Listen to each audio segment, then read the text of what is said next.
Alguns locais são um mistério. Muitas pessoas vão lá só para sentir a sensação de como é estar lá, para tirar fotos ou só pela curiosidade de histórias contadas. Porém, essas explorações podem dar errado. A sua diversão pode virar um completo pesadelo.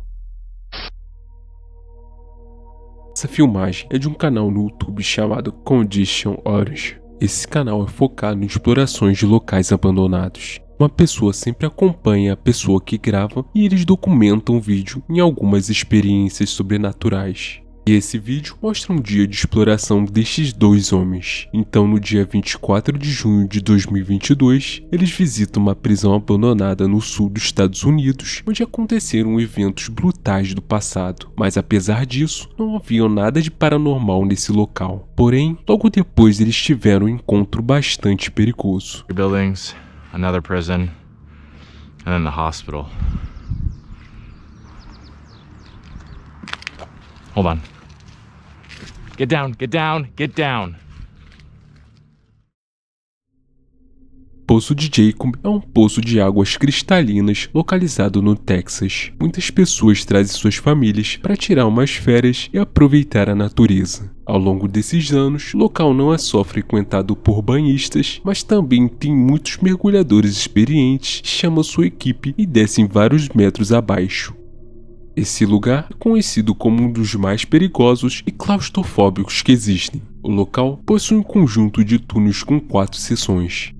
A primeira seção é praticamente pacífica, com aproximadamente 14 metros de profundidade. Esta seção tem um bom espaço de luz solar, não apresenta perigo e você ainda consegue se mover com facilidade. Porém, quando chegamos na segunda seção, as coisas começam a ficar perigosas. A segunda câmera começa a ficar mais apertada e escura. Ela se encontra a uns 20 metros de profundidade. A segunda camada tem uma passagem direto para a primeira câmara, mas quando subirmos, você cai numa armadilha, um beco sem saída. Já na terceira camada, fica muito pior. Com quase 30 metros de profundidade, você nem pode mais se mover. As paredes do túnel são cobertas por cascalhos e a luz natural desaparece totalmente. Você ficar agitado e se mover, quase não dá para ver nada. Só os melhores mergulhadores conseguem chegar até esse nível. Se você consiga passar por esse túnel, terá a quarta camada. A quarta, você não consegue enxergar nada. Uma completa escuridão. A passagem é tão estreita e você tem que tirar o seu equipamento de mergulho para passar e rastejar até o final. Mais assustador é que ninguém volta com vida depois da quarta sessão. Em 1983, 2 jovens mergulhadores resolveram entrar no Poço de Jacob. O fato de serem jovens de 24 anos não impediu deles a tomar a decisão de explorar o local. Pelo contrário, eles eram mergulhadores bastante experientes, com uma bagagem de cursos e certificados. Eles nunca tiveram o primeiro contato com o local e mesmo assim chegaram até a terceira sessão. Era um dia comum para Richard Perron e Clark McConney. Ambos estiveram confiantes, equipados e cientes dos riscos.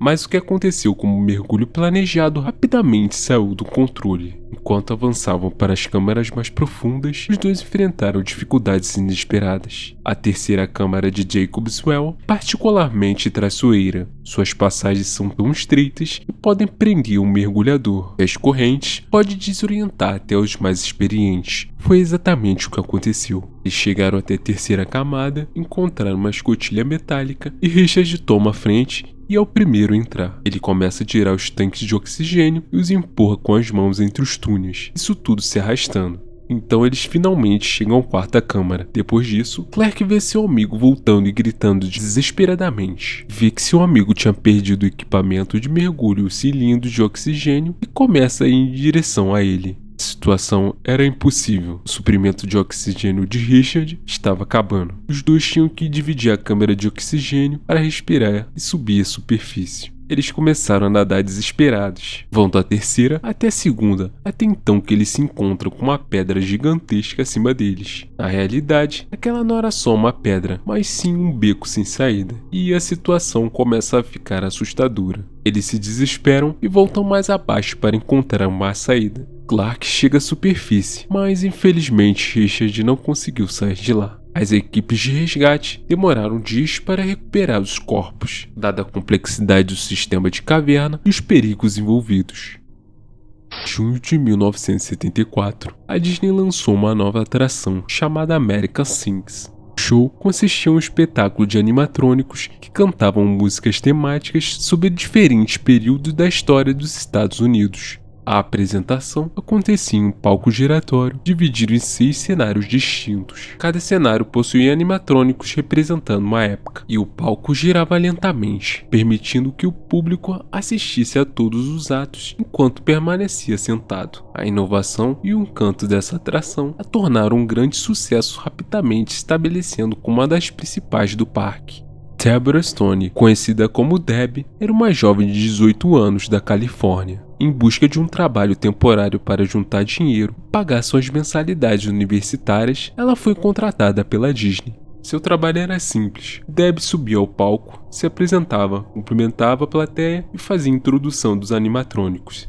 Assim que as luzes se apagavam para o início do show, ela saía do palco pelos bastidores. Por trás do palco giratório havia uma parede que o separava de uma sala de armazenamento. Entre essa parede e a sala existia um espaço estreito, com cerca de 30 a 40 centímetros de largura. Esse local era conhecido por ser perigoso, e os funcionários eram orientados a não entrar ali. Especialmente porque quando as luzes se apagavam, era impossível enxergar qualquer coisa nessa área. No dia 8 de julho de 1974, tudo parecia correr normalmente. Deb estava quase terminando seu turno, precisava apresentar mais de um show antes de ser substituída. Depois de fazer sua introdução no palco, ela saiu pelos bastidores. No entanto, por razões desconhecidas, Deb acabou entrando no espaço estreito entre a parede e a sala de armazenamento. Presa no local, ela começou a gritar por ajuda.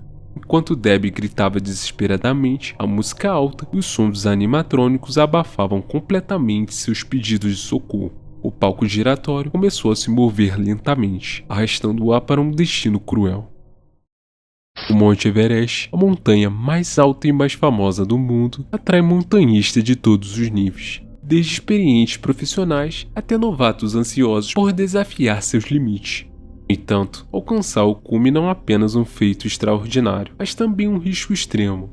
O Everest guarda histórias de sobrevivência e tragédias assustadoras. Nico Hall, um australiano de 56 anos, era um alpinista experiente e dedicou grande parte de sua vida às montanhas. Em 1984, ele fez história como parte da primeira expedição australiana a alcançar o topo do Everest. Apesar do seu extenso currículo, ele sabia que escalar o Everest era sempre perigoso. Em 2006, Lincoln decidiu encarar o desafio novamente e se juntou a uma nova expedição. Em 16 de maio daquele ano, ele e sua equipe chegaram ao topo da montanha sem grandes problemas. Tudo parecia perfeito, mas os momentos mais aterrorizantes ainda estavam por vir. Ao iniciar a descida, Lincoln começou a apresentar comportamentos estranhos. Ele andava mais devagar, dizia que se sentia fraco e confuso, e logo em seguida começou a falar coisas sem sentido.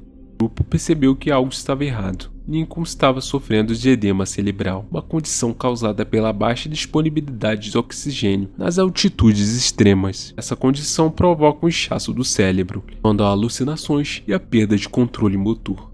Logo, Lincoln desmaiou em frente aos seus companheiros. Ao verificar seu pulso, a equipe concluiu que ele estava morto. Diante dessa aparente tragédia, decidiram descer a montanha para pedir ajuda e organizar a recuperação do corpo mais tarde. Eles não sabiam que Lincoln ainda estava vivo. O edema cerebral havia colocado seu corpo em um estado semelhante ao coma, reduzindo seu pulso a um nível quase imperceptível. Enquanto isso, o restante do grupo continuava a descida, encontrando outro grupo de alpinistas pedindo socorro para a recuperação do corpo. Após cerca de 12 horas, algo incrível aconteceu. Lincoln recobrou a consciência. No entanto, ele estava em estado crítico, sofrendo de hipotermia, com dificuldades para respirar e sem sentir os dedos dos pés. Apesar disso, ele tentou se mover. À noite, Lincoln começou a andar, mesmo enquanto alucinações o faziam acreditar que estava em outro lugar. O mais impressionante foi sua resistência. Lincoln caminhou por cerca de 30 horas dentro da temida zona de morte, onde as condições extremas tornam a sobrevivência quase impossível. Finalmente ele se sentou pronto para desistir. Foi então que o grupo de alpinistas o encontrou. Inicialmente Lincoln pensou que poderiam ser outra alucinação, mas para sua sorte eram reais. Eles o ajudaram a se manter consciente até que um helicóptero pudesse resgatá-lo. Foi levado ao hospital, onde passou por tratamentos intensivos. Anos depois ele recuperou totalmente e decidiu compartilhar sua história em um livro. narrando uma de suas experiências de sobrevivência mais extremas já registradas no Everest.